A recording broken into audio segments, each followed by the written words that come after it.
تایید کننده آگهی بفهم. سلام داداش. ما یه ماشین میخواست آگهی کنم، راهنمایی میکن چجوری بذارم؟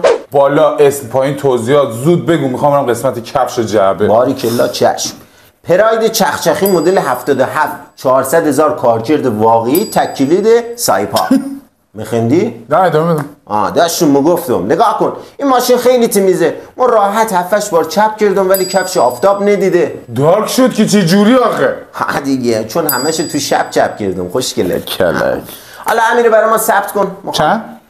ایره حقیقتا ما چون وارداتم کنسل رفته، ایره میخوام بذارم 1 تومن.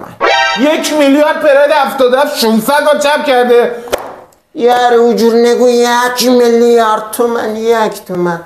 بعدم البته یه سری عددا برای یه سری مغزا بزرگه میدن. پاشو گم شد جلو چشم گم شو. یاره اصلا نمفروشم دیونه هم تو پول بدم برو میذارم جمعه بازار. به چه مشهدی؟